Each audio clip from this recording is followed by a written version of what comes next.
Imagine a world in which one of the things owned by a corporation was the song Happy Birthday. In fact, an AOL Time Warner subsidiary holds the copyright. In the past, it has demanded over $10,000 to allow you to hear anyone sing this popular song in a film. We didn't pay. We preferred to use the money to fly our crew to Boston and Los Angeles to bring you the following story. 5, 4, 3, 2, 1. Off into space. Man, that takes real teamwork. And here's a team of junior spacemen with an out-of-this-world breakfast.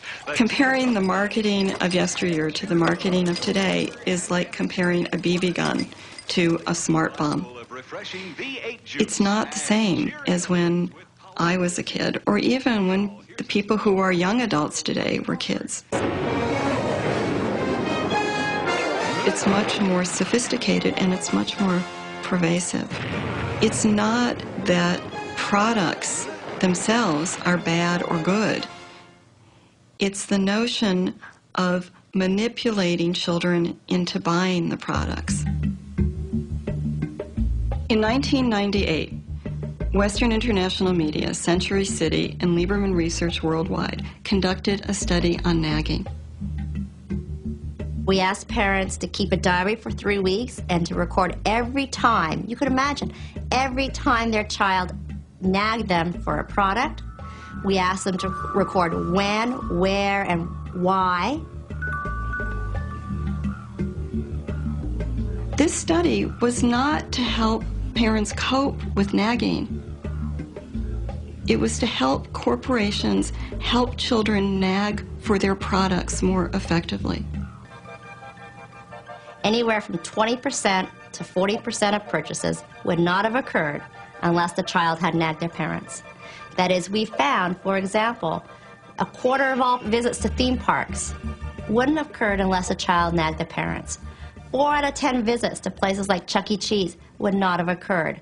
And any parent would understand that. You know, when I think of Chuck E. Cheese, oh my goodness, it's noise. And there's so many kids. Why would I want to spend 2 hours there? But if the child nags enough, you're going to go. We saw the same thing with movies, with home video, with fast food. We do have to break through this barrier where they do tell us, or they say they don't like it when their kids nag. Well, that's just a general attitude that they possess. It doesn't mean that they necessarily act upon it 100% of the time.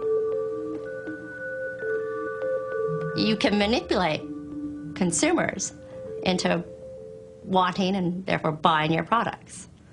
It's a game. Children are not little adults. Their minds aren't developed. And what's happening is that marketers are playing to their developmental vulnerabilities. The advertising that children are exposed to today is honed by psychologists. It's enhanced by media technology that nobody ever thought was possible. The more insight you have about the consumer, the more creative you'll be in your communication strategies. So if that takes a psychologist, yeah, we want one of those on staff. I'm not saying that it's wrong to make things for children. You know, and I also think it's important to distinguish between psychologists who work on products for children, who help you know, toy corporations make toys that are developmentally appropriate. I think that's great. That's different from selling the toys directly to the children. Initiative is huge. I think in the U.S. we place about $12 billion of media time. So we'll put it on TV, we'll put it in print, we'll put it in outdoor, we'll buy radio time. So we're the biggest buyers of advertising time and space in the U.S. and in the world. One family cannot combat an industry that spends $12 billion a year trying to get their children. They can't do it. They are tomorrow's adult consumers, so start talking with them now, build that relationship when they're younger, and you've got them as an adult. Somebody asked me, Lucy, is that ethical?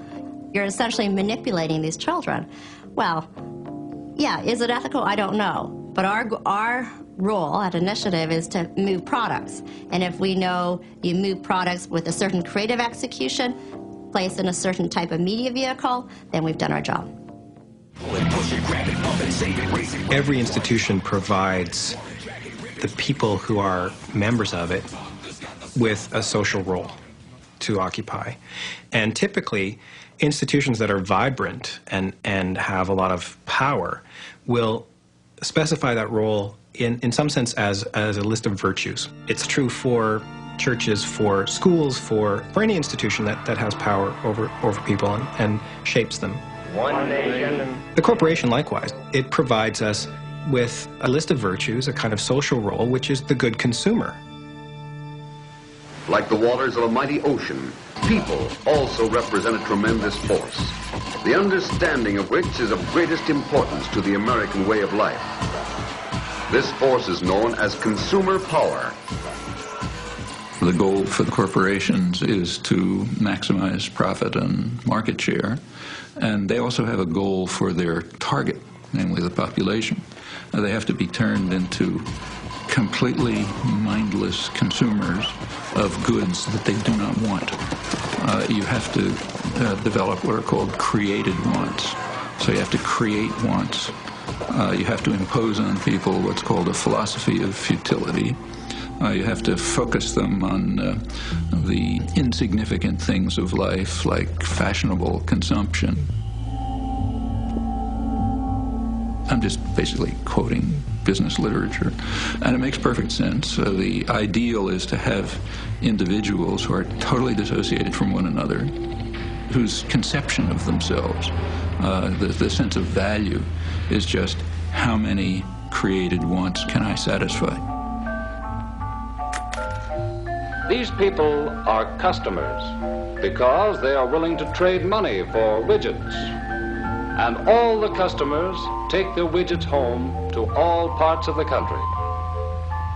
Look at all that money the widget builder has taken in from the sale of his widgets. We have huge industries. Public relations industry is a monstrous industry.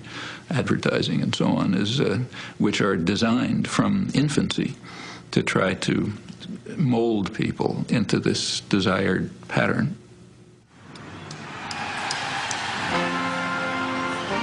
We saw Tiger Woods on TV with a hat with a Nike logo on it, and we figured, he probably gets like millions of dollars just to wear the hat on the press conference, and therefore we figured we can do that for someone else and hopefully get money in return so we can go to school. And that's how we came up with being corporately sponsored. We made our sponsor announcement on today's show on June 18th. We're thrilled to be sponsored by First USA. We're thrilled to be working with First USA as our corporate sponsor, and they're covering our college tuition. Down First USA as our sponsor, and we're proud to be working with them. Our sponsor is First USA, so we were really thrilled to announce First USA as our sponsor. We're thrilled to be working with First USA. And so we give First USA a good name in the media and include them in our news stories, and then through there they get as much advertising as we can give them. They'll be conforming not to the wishes of demanding parents, but to the wishes of an image-conscious corporation. They're not just out there for the money, and they want to work with us and be our friends and let us help them, help us, and vice versa. We became walking billboards to pay for our college tuition. Cool Site of the Day picked us as Cool Site, and Yahoo picked us, and we were in USA Today. When we did our photo shoot for People magazine, this is where we stood. Up on top. We stood up here and we smiled. We smiled and took the picture. Our parents had war stories and stuff to tell us, but we have our corporate sponsor story. Exactly. I have a lot of faith in the corporate world because it's always going to be there, so you may as well have faith in it, because if you don't, then that's just not good.